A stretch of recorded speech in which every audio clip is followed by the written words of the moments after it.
We're not only watching COVID-19 developments, but we're watching how the Congress, how the House of Representatives and senators are going to craft the next round of stimulus. And to help us understand what is coming our way, Senator Mike Braun from Indiana joins us, along with Jessica Smith, our correspondent in Washington, D.C. Senator, it's always good to see you and have you join us. Can you bring us up to speed? I think Mitch McConnell said unlikely to get this stimulus bill before August. Any chance, I mean, he is the leader in the Senate of the Republicans. Any chance he's wrong? So we had a really robust discussion yesterday, and most senators were there on, generally luncheons aren't attended that well. Of course, Mark Meadows and Steve Mnuchin were there as well. I think the takeaway I had is that for many of us, there are only a handful of us that I would say are fiscal conservatives and vote that way. And for me, I'd be one of them. This is different because I think government caused what we're dealing with, and we reacted pretty well through the packages 1 through 3.5. Here, when you're starting at $3 trillion on one end, it's got a lot of stuff unrelated to COVID, and you've got many of us that are concerned mostly about covering any errors and omissions. And I would be interested in those at the very lowest end of the income scale that have lost their jobs to make sure they've got security going forward. So that totals less than $1 trillion if you do that. Much of the PPP was unused, from 3.5 due to the rules and guidance that were put in there to take the large small businesses out of the equation. So I think that it's going to be difficult. I'm hoping, because I know there are errors and omissions. I've got a theme park in a neighboring county where I live. I've been in business for decades, never had an issue. It's got 1,800 seasonal employees, 100 full-time. You do it into the full-time equivalent. They got nothing in the first round, and they got a type of business that if they're not cash flowing, their assets aren't worth much. Use a revolver to get them through each year, pay it off, made money consistently over the years. They're in peril of going out of business if things continue like they are. Senator Jessica Smith here. What do you mean specifically by errors and omissions? What do you think you need to fix this time around if there were errors in the CARES Act? Like what I just described. There are certain businesses that just because you had the cutoff of 500, and even when you do the analysis, this is more typical of a smaller business than one that would be over 500. There are others like that. In some industries, some sectors have been hit disproportionately hard. I've noticed that airlines, for instance, are almost back to full capacity if the flights I'm taking are indicative of it. American, I think, is going to start selling the middle seat. Bars, hotels, any entertainment businesses that have inside venues, don't know what you could say about the prospects for them.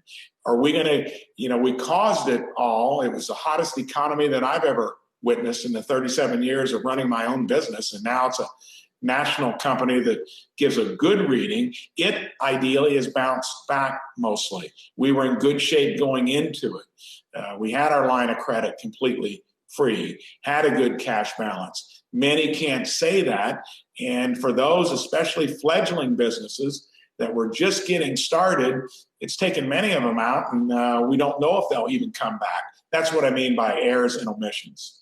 Senator, it's Julie Hyman here. I would quibble a little bit and say it's coronavirus that caused this, not necessarily us that caused this. But leaving that aside for a moment, we're a financial network. We talk to a lot of economists. We talk to a lot of strategists, and they're in particular concerned about the individual checks going away as well. You say you want to keep the protection for the lowest income individuals who have lost their jobs, but what does that mean exactly? How broad are you willing to go in terms of continuing that individual stimulus? First time we did 75,000 individually, phased out at 100.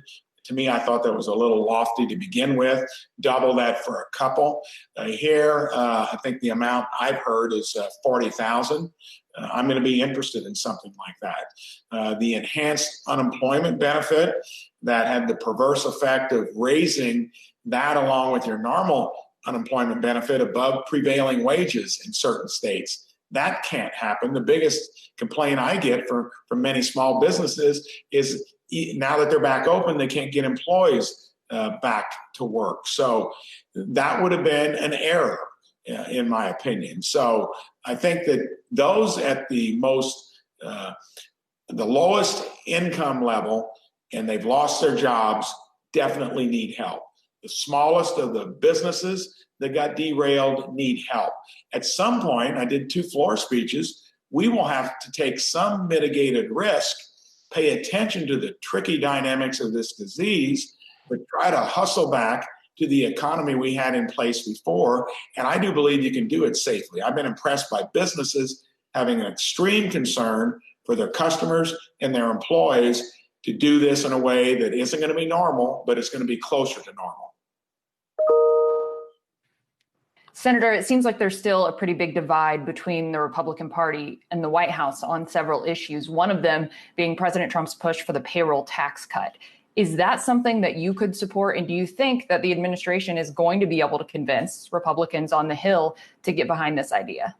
Well, first of all, the payroll tax supports the part of our government that is in the poorest shape when it comes to Social Security and Medicare. Those are the drivers behind our structural deficits. Probably of the $1 trillion deficits, you could account for 600 billion of it being associated with them. So, and I don't hear businesses clamoring for it. I think it's a more indirect route. I think money needs to go into the hands of the people that do not have their jobs back, and you need to help any business that has not been helped to the extent going forward. And then we need to put most of our effort on taking everything we've learned about the disease, not throwing caution to the wind, but then getting back to opening up the economies. I really believe we can do it safely. The ebb and flow we're seeing in Florida, Texas, Georgia, Arizona doesn't surprise me because they weren't involved in the early wave. I think we're seeing there that they've mitigated it much better than what happened when we were blindsided in the Northeast. Yes.